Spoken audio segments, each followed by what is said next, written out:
Buenas tardes, hermanos. Bien, pues vamos a dar inicio con la enseñanza del día de hoy. Les pido por favor que abran su Biblia ahí nuevamente en el capítulo 14 de la primera carta a los Corintios. La semana pasada nos quedamos a la mitad, así que el día de hoy vamos a continuar con esta carta. Bien. Como decía, la semana pasada hablábamos acerca de lo que es la edificación en la iglesia, en los primeros 19 versículos que estudiamos. Pero yo sé que ya han pasado 19 versículos y hablamos mucho de la edificación de la iglesia. Pero ¿sabemos qué significa la palabra edificar? ¿Todos lo tenemos claro? Bueno, si buscamos en el diccionario de la Real Academia Española, la definición que nos da es la siguiente: edificar es hacer o construir un edificio, el cual es una construcción estable, hecha con materiales resistentes. Así lo define el diccionario. Entonces, para que este edificio tenga estas características de ser estable, debe de tener entonces cimientos firmes. Pero no solamente eso debemos considerarlo en una construcción. Una construcción debe de llevar un cierto orden. No puede construirse ahí se va, como decimos. Entonces, ¿qué es de manera general cómo construimos? Imaginemos que vamos a construir este salón. ¿Qué es lo primero que debemos hacer? ¿Qué es lo primero que debemos construir? ¿El techo? Los cimientos. Posteriormente, una vez que se tienen ya construidos los cimientos, empezamos a construir los muros junto con las columnas. Una vez hecho eso, ahora ¿qué continúa? Son las traves. Posteriormente, ahora sí, sobre las traves, sobre las columnas, ahora sí, iría la losa. Creo que es algo que podemos ver claramente. ¿Qué sucede después? Empezamos a trabajar con los acabados. Pero antes también se hace la instalación eléctrica, la instalación hidráulica, después se empiezan a poner los azulejos, todo con el fin de terminar de construir el edificio. No ponemos primero el azulejo y después tratamos de nivelar el piso. No es así.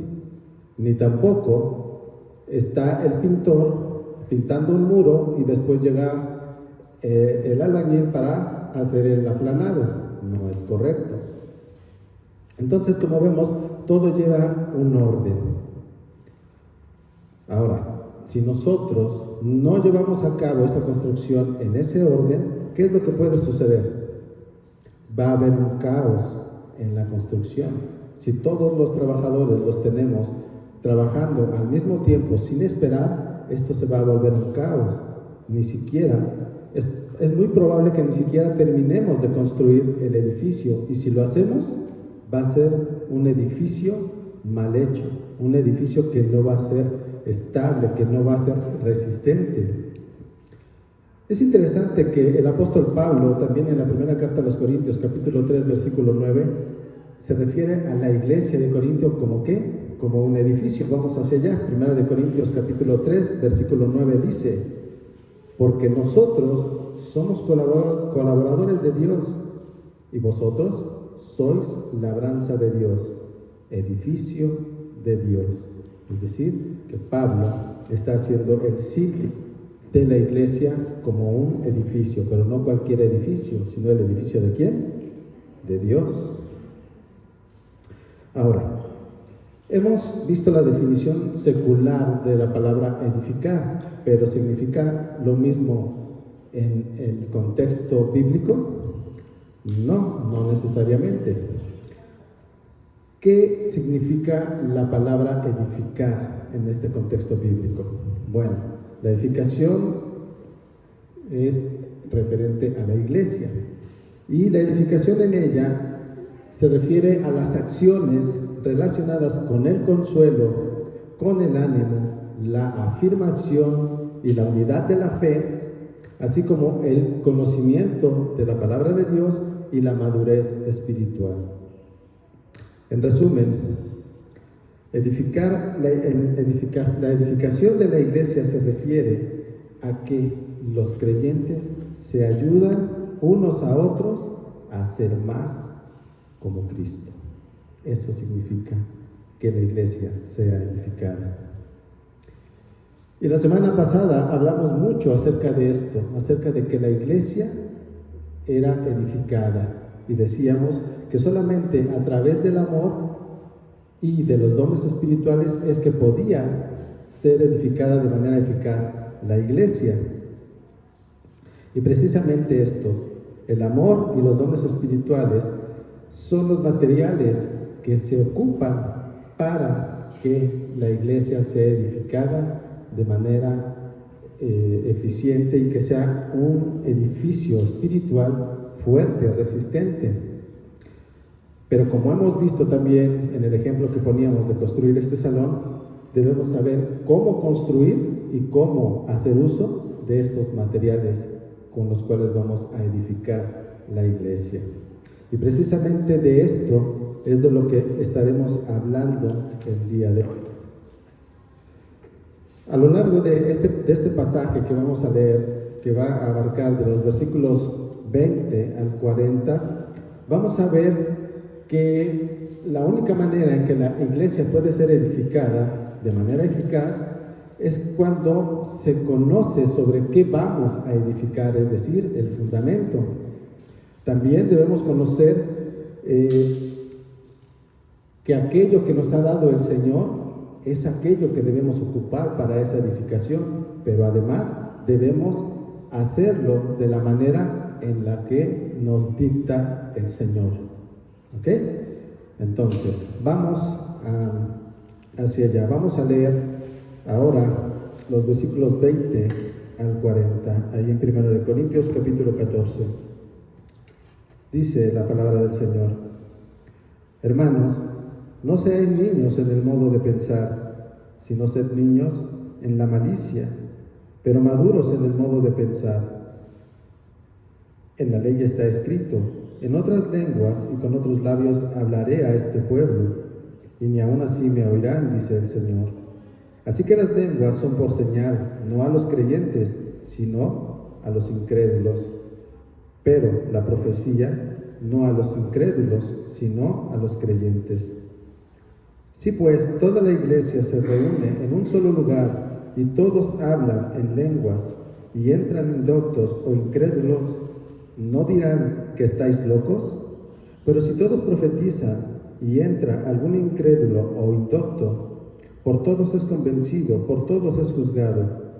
Lo oculto de su corazón se hace manifiesto, y así, postrándose sobre el rostro, adorará a Dios, declarando que verdaderamente Dios está entre vosotros. ¿Qué hay pues, hermanos? Cuando os reunís, cada uno de vosotros tiene salmo, tiene doctrina, tiene lengua, tiene revelación, tiene interpretación.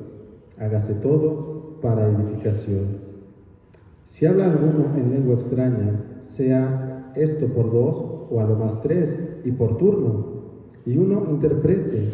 Y si no hay intérprete, calle en la iglesia y hable para sí mismo y para Dios. Asimismo, los profetas hablen dos o tres, y los demás juzguen. Y si algo le fuera revelado a otro que estuviere sentado, calle el primero, porque podéis profetizar todos, uno por uno, para que todos aprendan y todos sean exhortados.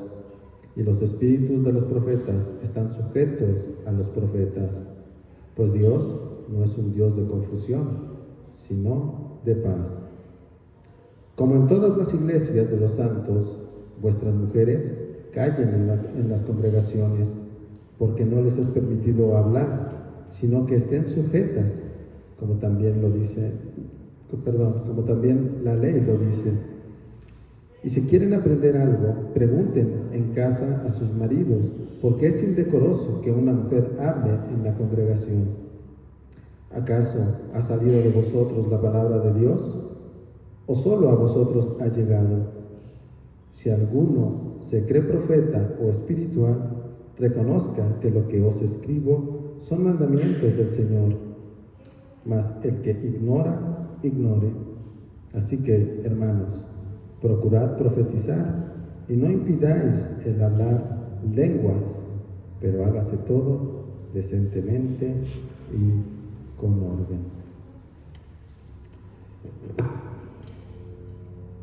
Bien.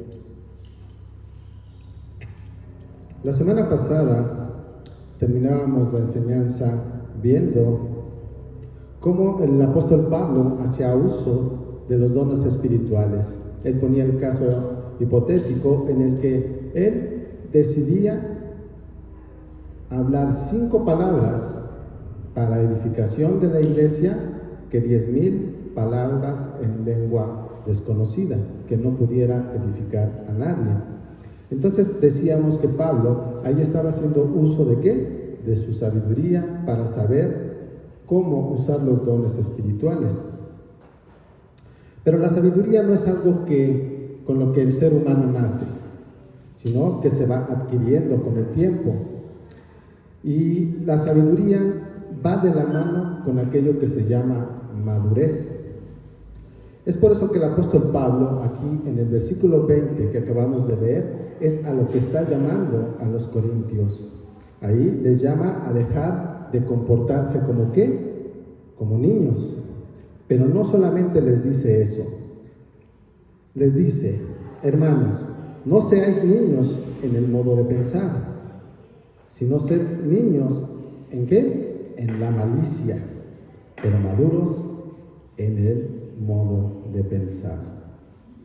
Recordemos que los corintios estaban anhelando ¿qué? El don de lenguas. ¿Por qué? Porque querían ser reconocidos. Habían distorsionado este don que había dado el Espíritu a algunos genuinamente.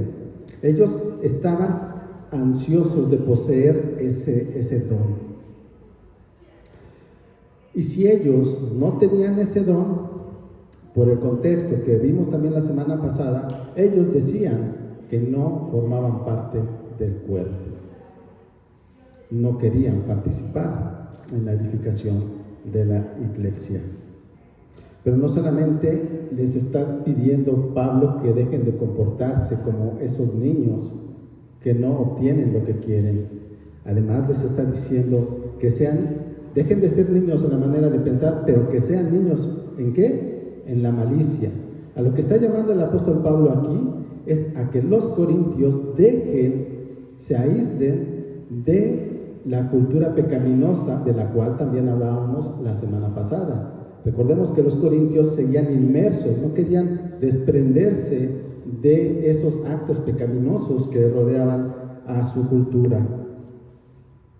Entonces, Pablo aquí está llamando a una madurez a los corintios. Esa madurez debe de caracterizarse por comportarse como hombres y mujeres maduras, pero también apartarse del pecado. Y esto es sin duda algo difícil en ese contexto que están viviendo los corintios, pero Pablo se los está pidiendo y sabe que tiene la facultad primero para hacerlo, pero también sabe que los corintios pueden hacerlo. ¿Por qué? Segunda de Corintios capítulo 5 versículo 17 nos dice: de modo que si alguno está en Cristo, nueva criatura es.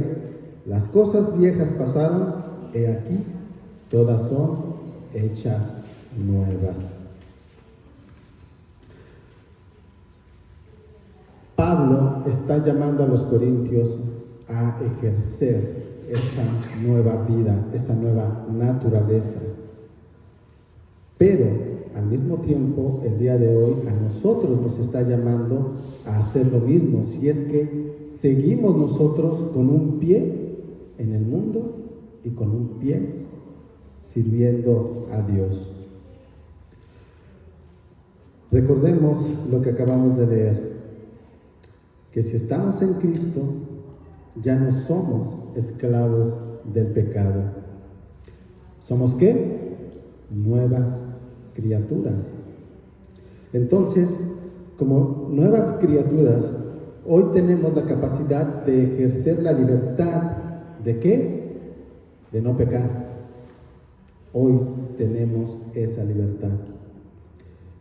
Y también, por ende, podemos buscar la madurez, es decir, la mente de nosotros y de los corintios debería de irse transformando, debería de ir dejando de pensar en qué es aquello que puedo recibir de la iglesia como lo eran los dones, qué es aquello que yo quiero, y empezar a pensar de una manera totalmente diferente y pensar qué es aquello que yo puedo dar a la iglesia para que seamos edificados todos. Esto es empezar a pensar como Cristo, es cambiar la mente a la mente de Cristo, porque Cristo entregó todo por la iglesia. Dicho esto, el apóstol Pablo pasa al siguiente versículo y ahí él hace referencia al Antiguo Testamento. En específico, cita Isaías 28, Isaías 28, versículo 11. ¿Qué nos dice aquí el apóstol Pablo en el versículo 21 de 1 de Corintios? En la ley está escrito: en otras lenguas y con otros labios hablaré a este pueblo, y ni aun así me oirán, dice el Señor. Pablo nuevamente regresa al tema del don de lenguas. Y lo que quiere hacer aquí es mostrar que el don de lenguas, que las lenguas extranjeras ya habían sido utilizadas hace varios siglos. Aquí vamos precisamente a leer Isaías 28, versículos 11 al 12. Dice: porque en lengua de tartamudos y en extraña lengua hablará a este pueblo, a los cuales él dijo: este es el reposo, dad reposo al cansado, y este es el refrigerio, mas no quisieron oír. Estas palabras del profeta Isaías lo que están haciendo es una advertencia. ¿Hacia qué? Hacia el juicio que vendría sobre el reino del norte, cuando los asirios conquistarían esa parte del pueblo de Israel, el reino del norte. ¿Qué quiere mostrar el apóstol Pablo aquí? Bueno, lo que quiere mostrar es que las lenguas extranjeras fueron utilizadas como señal, pero de dos maneras: como maldición y como bendición. Aquí, en este pasaje de Isaías, vemos que es una maldición. Lo está utilizando como una señal. ¿Por qué? Bueno, vamos a otro pasaje que nos hace ver que el Señor utilizó de la misma manera esta señal. Jeremías capítulo 5, versículo 15. Jeremías 5, versículo 15 dice: he aquí yo traigo sobre vosotros gente de lejos, oh casa de Israel, dice Jehová, gente robusta, gente antigua, gente cuya lengua ignorarás y no entenderás lo que hablaré.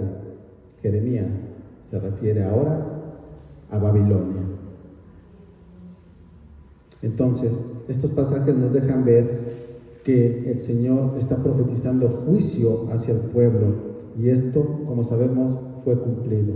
Los asirios llegaron al reino del norte y después los babilonios, años después, llegaron y conquistaron Judá. Entonces, el lenguaje extranjero fue una señal ¿de qué? De maldición. ¿Para quién? Para el pueblo judío incrédulo. ¿Por qué decimos que era el pueblo judío incrédulo? Porque hacían caso omiso a los profetas. Hacían caso omiso al mensaje de parte de Dios que les hacía llegar por medio de estos profetas. Es por eso que el apóstol Pablo hace mención de esto, pero no solamente decimos lo utilizó como maldición, sino que también como bendición. Esta señal la podemos ver también en Hechos, capítulo 10, versículos 44 al 46. Hechos 10, 44, 46 dice: mientras aún hablaba Pedro estas palabras, el Espíritu Santo cayó sobre todos los que oían el discurso, y los fieles de la circuncisión que habían venido con Pedro se quedaron atónitos de que también sobre los gentiles se derramase el don del Espíritu Santo, porque los oían que hablaban en lenguas y que magnificaban a Dios. La bendición aquí es que los gentiles fueron incluidos dentro de la iglesia. Entonces, Pablo lo que quiere mostrarnos aquí es que las lenguas extranjeras fueron utilizadas ¿para qué? Como señal. ¿Para quién? Para los incrédulos. Es por eso que en el versículo 22 dice: así que las lenguas son por señal, no a los creyentes, sino ¿a quién? A los incrédulos. Pero la profecía no a los incrédulos, sino a los creyentes. Entonces, Pablo está cerrando cada vez más la brecha con respecto a este don de lenguas. Y lo que quiere hacer es llevar a los corintios a que miren desde la perspectiva correcta este don. La perspectiva correcta es que lo vean como un don limitado, puesto que si no hay intérprete, como hemos venido viendo, no hay edificación para la iglesia.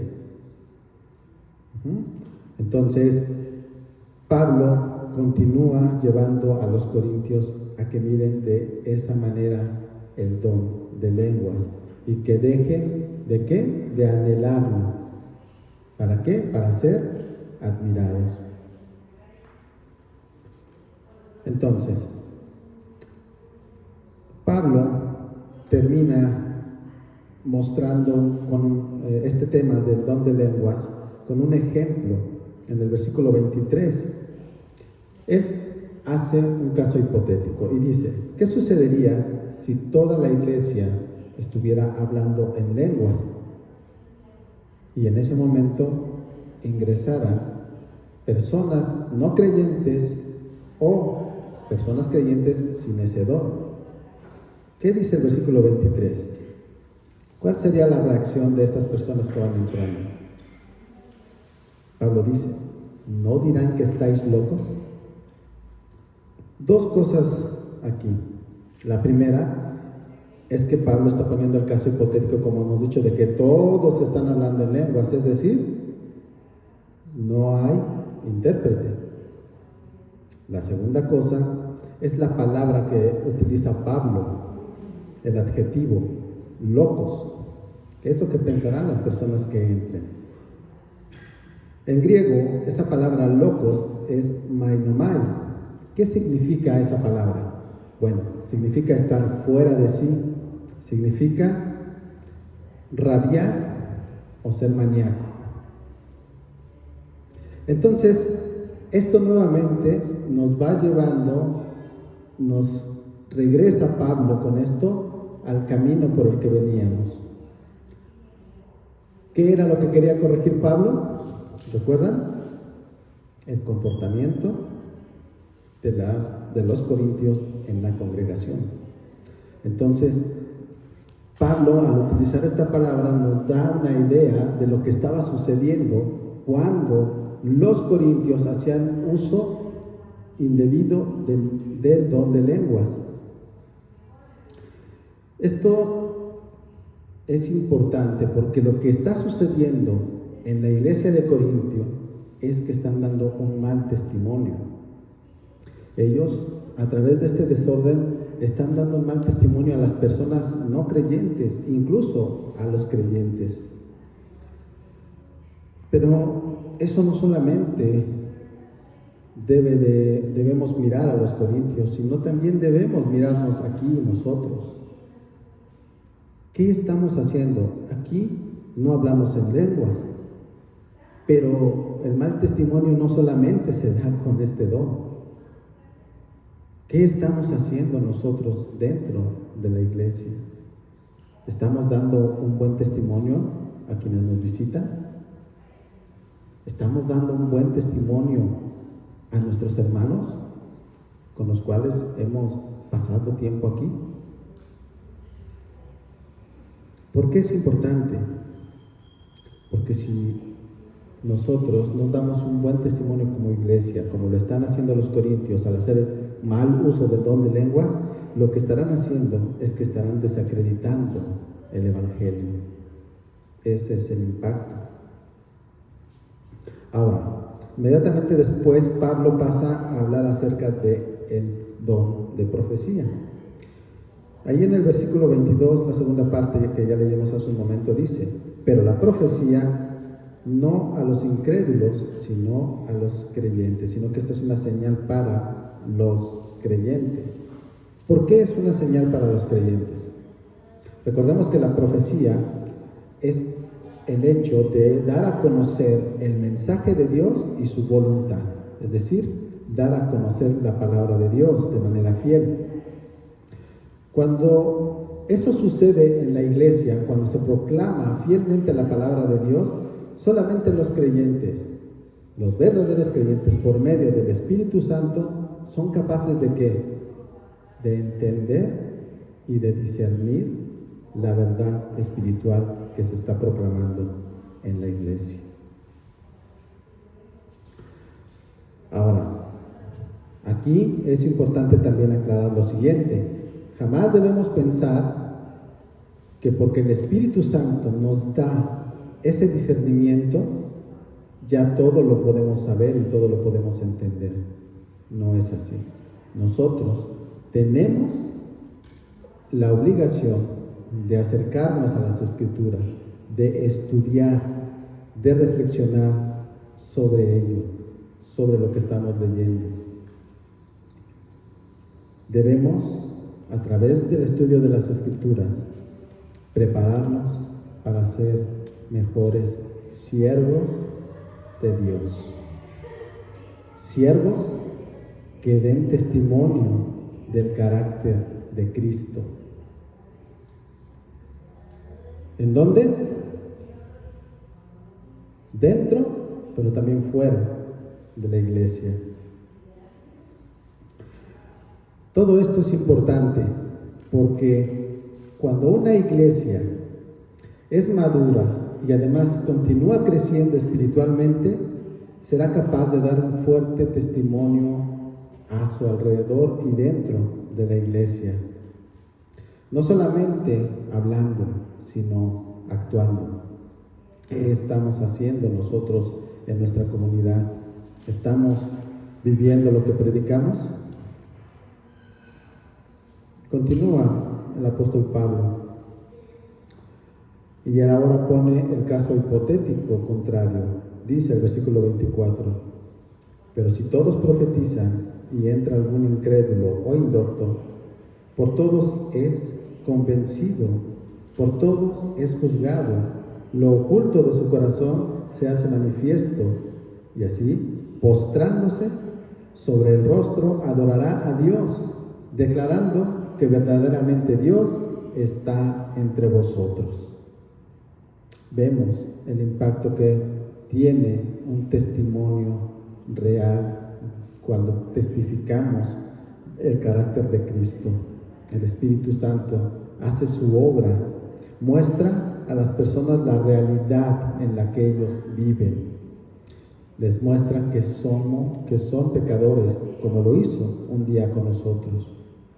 Convence al incrédulo de juicio, es decir, le hace ver que un día estará delante de Dios y rendirá cuentas de sus actos.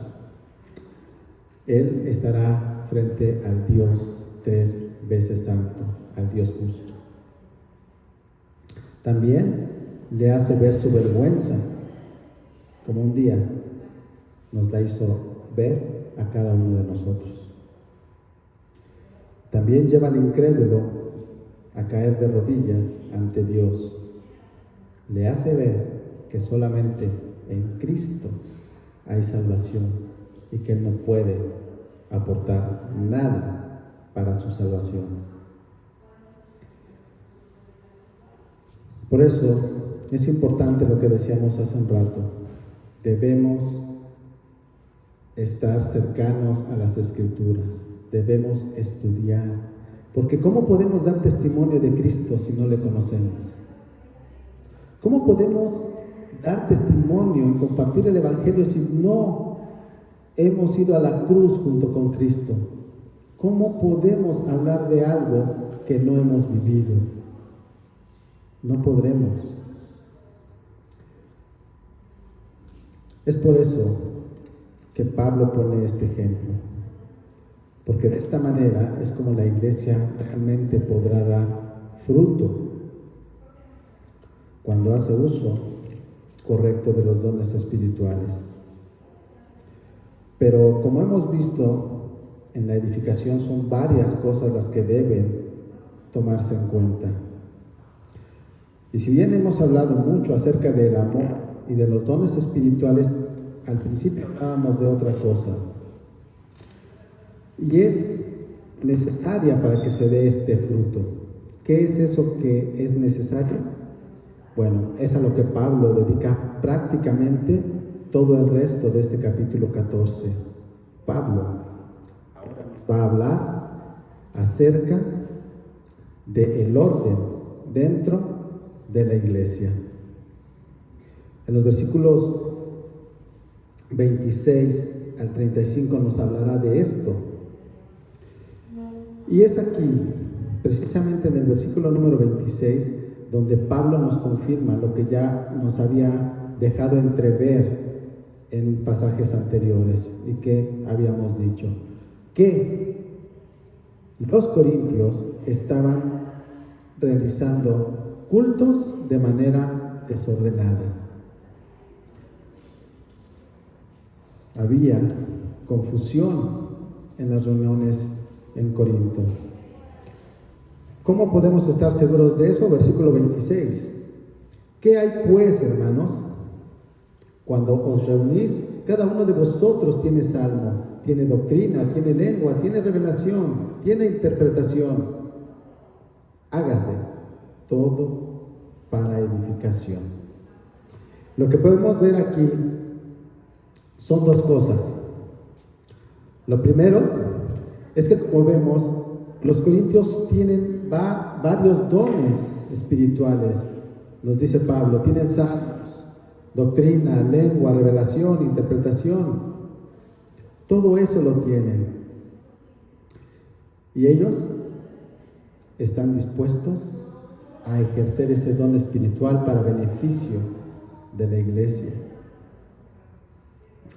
Pero hay algo que debe llamar nuestra atención aquí, y es precisamente la última parte de este versículo. Pablo dice, hágase todo para edificación.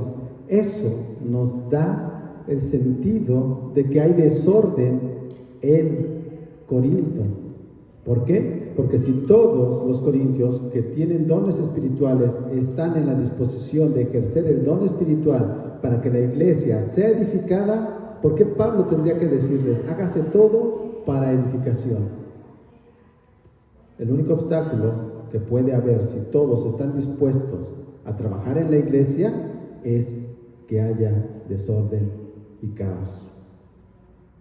Es por eso que Pablo dice, hágase todo para edificación.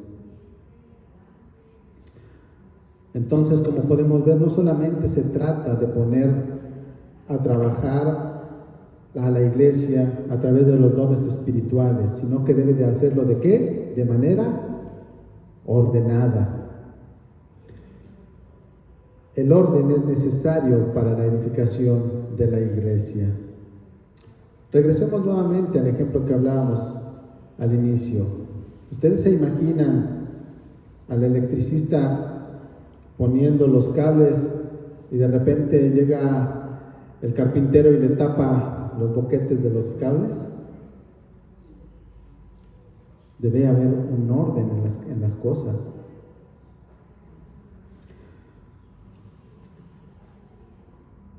Pero aquí es importante nuevamente que nosotros como iglesia nos hagamos algunas preguntas. ¿Cómo estamos nosotros en Sendero de Vida por Las Palmas edificando esta iglesia? ¿Lo estamos haciendo igual o peor que los corintios? ¿O mejor? ¿Cómo lo estamos haciendo? ¿Sabemos cuál es nuestro cimiento? ¿Cuál es nuestro fundamento? ¿Todos lo sabemos? ¿Sabemos sobre qué vamos a edificar? ¿Estamos haciendo uso de los dones que Dios nos ha dado para el servicio en la iglesia? Es más, ¿estamos ayudando en el servicio en la iglesia? La iglesia en Corinto, como hemos visto, se caracterizaba porque cada persona que asistía a la iglesia consideraba un privilegio y casi un deber contribuir con algo en la iglesia.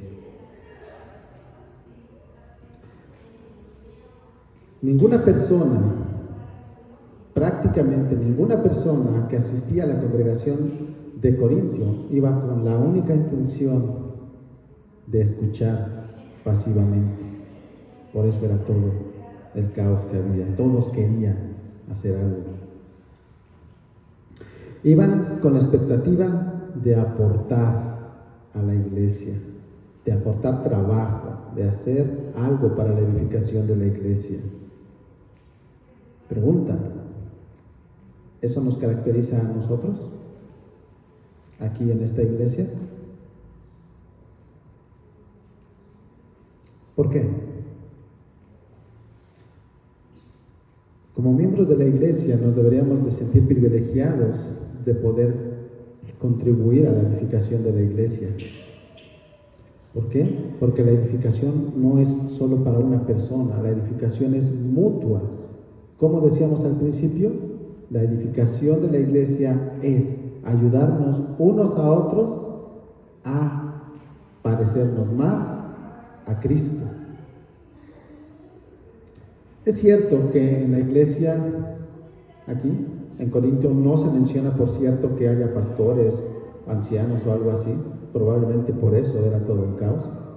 Pero aquí, o en alguna otra iglesia en la actualidad, sabemos que hay ancianos, que hay pastores, que hay diáconos. Pero esos son roles específicos por los cuales cada uno daremos cuenta de los que estamos ejerciendo esos roles. Pero la edificación de la iglesia no depende solo de un puñado de personas. La edificación de la iglesia depende de toda la congregación. Es por eso que Pablo está haciendo este llamado recurrente, para que Él nos está mostrando lo que los corintios están haciendo y lo que les impide que sean edificados. Y les está llamando ahora a que todo debe de hacerse con orden, si es que quieren que haya edificación. Nuevamente un ejemplo aquí en nuestra iglesia. ¿Qué pasaría si en estos momentos las maestras vinieran a este momento y se pasaran aquí al frente mientras yo estoy hablando y empezaran a dar la clase a los niños? Y mi hermano David dice, bueno, aquí están los niños, pues yo también voy a ejercer mi don. Ellos están ejerciendo el don de enseñanza, yo voy a ejercer el don de la música. Y empieza a tocar. Y después alguno de ustedes dice, bueno, yo también quiero ejercer un don. vamos a orar y alguien se va por allá a orar. ¿Somos edificados? No. Entonces es lo que Pablo quiere corregir en la iglesia de Corinto. Y lo primero que hace es poner en orden el uso del don de lenguas. En el versículo 27 al 28 nos dice: si habla alguno en lengua extraña, sea esto por dos, o más tres, y por turno, y uno interprete. Si no hay intérprete, calle en la iglesia y hable para sí mismo y para Dios.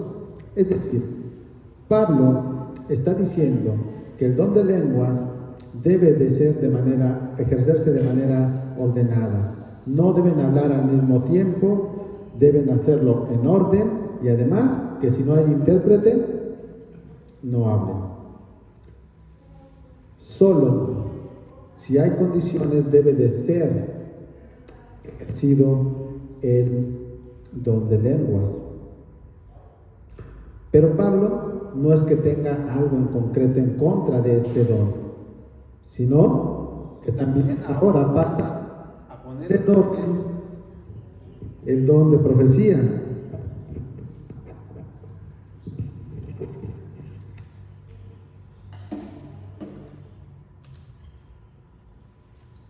Y ahí, ahora, y en los versículos 27 al 32 se refiere al don de profecía. Asimismo, los profetas hablen dos o tres y los demás juzguen, y si algo fuere revelado a otro, que estuviere sentado, calle el primero, porque podéis profetizar todos, uno por uno, para que todos aprendan y todos sean exhortados. Y los espíritus de los profetas están sujetos a los profetas. También a este don al cual está animando el apóstol Pablo a que todos anhelen, también lo pone en orden. Les dice que hablen como uno por uno. Y mientras ellos hablan, los otros deben de juzgar, es decir, estarán escuchando, no estarán hablando. También dice que si alguno más les revelado algo, calle el que está hablando para que todos puedan hablar. ¿Esto con qué finalidad? Con la finalidad de que todos sean edificados. Lo que podemos entender de estos pasajes es que esto aplica para todos los dones espirituales. Todos deben de llevarse a cabo en orden dentro de la iglesia. Deben de ser ejercidos, pero en orden. ¿Por qué? Aquí viene el punto medular de todo esto. Versículo 33. Pues Dios no es un Dios de confusión, sino de paz. La iglesia en Corinto y la iglesia de Sendero de Vida debe de reflejar el carácter de Dios. Es por eso tan importante el orden, y es por ello que Pablo termina este pasaje haciendo un llamado al orden general dentro de la iglesia. Versículos 34 al 35. Sin duda este es un pasaje que causa controversia muchas veces, pero cuando lo observamos en su contexto no debería causar tal controversia. Versículos 34 y 35. Como en todas las iglesias de los santos, vuestras mujeres callen en las congregaciones, porque no les es permitido hablar, sino que estén sujetas, como también la ley lo dice. Y si quieren aprender algo, pregunten en casa a sus maridos, porque es indecoroso que una mujer hable en la congregación. ¿Qué piensan, hermanas, de este pasaje? Suena un poco despectivo, ¿no? Pero no es así. ¿Cuál es el contexto? El contexto que venimos a lo largo de estos pasajes que hemos visto, de este capítulo, es que Pablo quiere corregir ¿qué? El mal comportamiento dentro del culto, el desorden. Pablo quiere evitar el desorden en la iglesia durante el culto. Además, a través de la Biblia, en varios pasajes, vemos que la mujer debe estar sujeta a su marido, no como alguien inferior, sino como alguien con un rol diferente. También a través de la Biblia vemos varios pasajes en donde se le da al hombre, por parte de Dios, la responsabilidad de ¿qué? De tomar decisiones en la familia, de cuidarla y además de instruirla en la palabra de Dios, como veíamos hace un rato. Algunos pasajes que nos hablan de esto son Génesis 3:16, que dice: a la mujer dijo, multiplicaré en gran manera los dolores en tus preñeces, con dolor darás a luz los hijos, y tu deseo será para tu marido, y él se enseñoreará de ti. Pero también al hombre, como hemos dicho, le asigna responsabilidades. Nuevamente, Efesios 5:22, con referencia al rol de la mujer: las casadas estén sujetas a sus propios maridos como al Señor. Ahí mismo en Efesios 5, pero en el versículo 25, maridos, amad a vuestras mujeres, así como Cristo amó a la iglesia y se entregó a sí mismo por ella. El cuidado de la familia es dado como responsabilidad al hombre. Primera de Timoteo 2, versículos 11 al 12. La mujer aprenda en silencio con toda sujeción, porque no permito a la mujer enseñar ni ejercer dominio sobre el hombre, sino estar en silencio.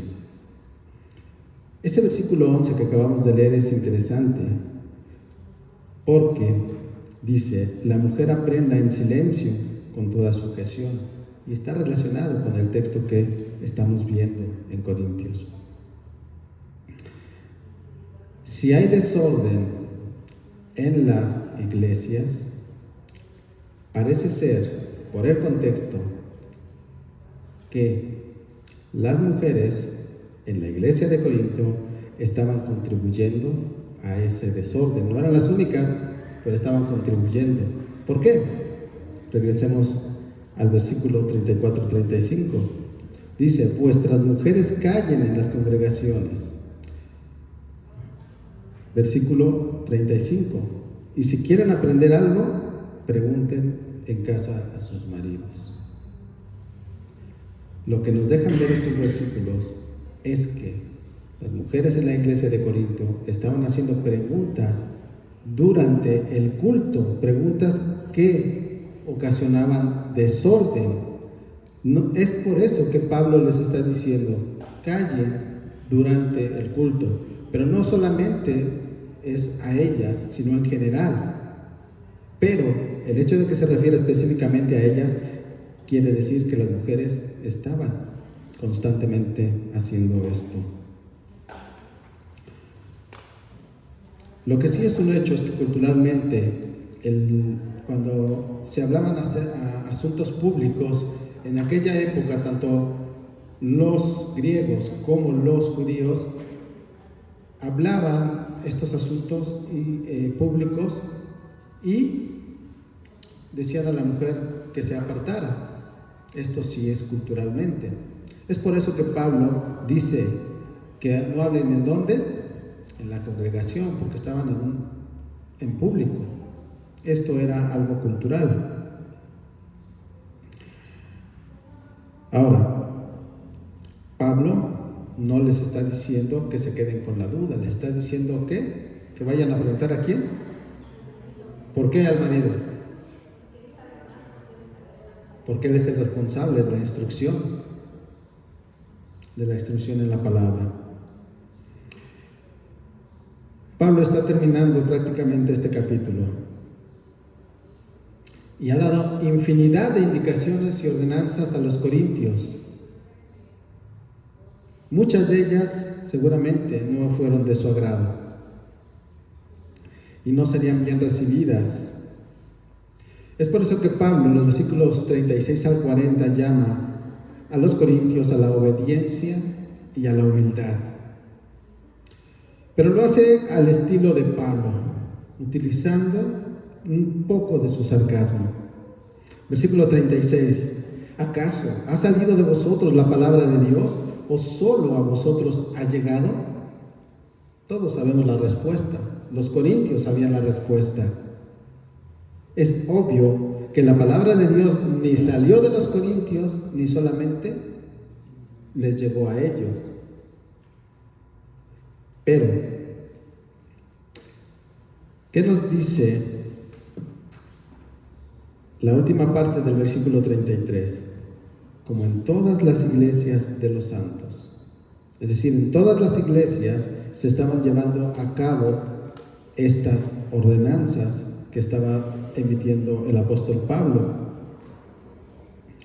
Entonces, con esta pregunta, Pablo, al dejar en obviedad que ni la palabra de Dios había salido de los corintios y que solamente le había llegado a ellos, con esto Pablo estaba evitando la manipulación de la palabra para beneficio de los corintios. Ellos no podían manipular e interpretar de una manera que les conveniera a ellos, para seguir actuando como lo venían haciendo. Pero era posible que no estuvieran de acuerdo. Pablo también estaba preparado para esto. Y versículos 37 y 38 nos dice: si alguno se cree profeta o espiritual, reconozca que lo que os escribo son mandamientos del Señor, mas el que ignora, ignore. Es decir, un verdadero siervo de Dios debería de reconocer estas instrucciones de Pablo como mandamientos del Señor. ¿Por qué? Porque si nosotros somos maduros, tendremos el discernimiento para poder ver que esto es compatible con el carácter de Dios, con lo que dice la palabra. Entonces, Pablo está diciendo que a los corintios que si en verdad ellos son verdaderos creyentes, se someterán a estos mandatos en humildad, pues es un mandato del Señor, dice el apóstol Pablo. Y bueno, si aún hay alguien que no quisiera someterse, Pablo nos da a entender ahí en el versículo 38 que a esa persona no debería de considerársele como un genuino siervo de Dios. Está desobedeciendo un mandato del Señor. Por último, Pablo dice el motivo por el cual ha invertido tanto tiempo hablando de los dones espirituales. 3 capítulos, versículos 39 y 40. Así que, hermanos, procurad profetizar y no impidáis hablar lenguas, pero hágase todo decentemente y con orden. Pablo hace el último llamado, ¿a qué? A la edificación de la iglesia por medio de los dones espirituales. Pero ahora ya desde una perspectiva diferente. Pablo, a lo largo de todos estos capítulos, les ha mostrado cuál es el verdadero significado de los dones espirituales, cuándo deben usarse, cómo deben usarse y en qué orden deben usarse. Y les exhorta ¿a qué? A seguir edificando la iglesia a través de ellos. Pero, como punto adicional, les dice que todo sea de manera decente y en orden. Nuevamente, es el llamado a reflejar el carácter de Dios, el llamado a reflejar el carácter de Cristo. Y es eso lo que quiere el apóstol Pablo que entiendan los corintios y lo que quiere que nosotros el día de hoy entendamos, que una verdadera iglesia es aquella que día a día refleja más y más el carácter de Cristo. Y esto solamente se logra cuando se empieza a edificar sobre el fundamento. ¿Cuál fundamento? El que menciona Pablo en 1 Corintios capítulo 3, versículo 11. Porque nadie puede poner otro fundamento que el que está puesto, el cual es Jesucristo. Eso es lo que quiere Pablo que los corintios entiendan y que quiere que nosotros conozcamos y apliquemos. ¿Qué podemos concluir de todo este capítulo y de los anteriores, del 12 al 14? Bueno, pues que la iglesia solo puede ser edificada, como ya hemos dicho la semana pasada, a través del amor de Cristo que hay en cada verdadero creyente. La iglesia solo puede ser edificada también a través de los dones espirituales, de la madurez espiritual, del orden, de la obediencia a Dios y de la humildad. Una verdadera iglesia es aquella en la que todos participan en la edificación, todos son responsables, todos somos responsables. Una verdadera iglesia se edifica solamente sobre el fundamento que es Cristo. Y como hemos dicho al final, una verdadera iglesia es aquella que refleja a Cristo. Y es precisamente ese el desafío que tenemos nosotros como iglesia. Que esta iglesia verdaderamente refleje el carácter de Cristo, como lo hemos dicho, no solamente aquí entre hermanos, sino afuera. Es por eso que debemos involucrarnos en la iglesia para servir. Y este es el punto importante. ¿Por qué el apóstol Pablo nos lleva una y otra vez a esto? A ejercer los dones espirituales en favor de la iglesia, en favor de nuestros hermanos. Nos lleva a aportar más que a querer recibir. ¿Por qué? ¿Por qué nos llama a servir? Pues porque el servicio, como hemos dicho, es un privilegio. Y sí, seguramente estamos pensando todos, ya nos lo has dicho muchas veces, que es un privilegio porque estamos sirviendo a Dios y no al hombre. Pero esto va más allá, hermanos. Reflexionemos un poco sobre esto. Si tú has sido llamado a servir a Dios es porque eres siervo. Y si eres siervo, ¿qué crees? Que has recibido la misericordia y la gracia de Dios. Eres un privilegiado porque has sido salvado en la cruz por Cristo. Ese es el privilegio. No todos tienen ese privilegio. El privilegio es servir a aquel que dio su vida por cada uno de nosotros. Así que, hermanos, la meta es ayudarnos los unos a los otros a parecernos más a Cristo. La meta es que cuando alguien entre por esa puerta, sea creyente o no sea creyente, diga: verdaderamente Dios está entre nosotros. Esa es la meta.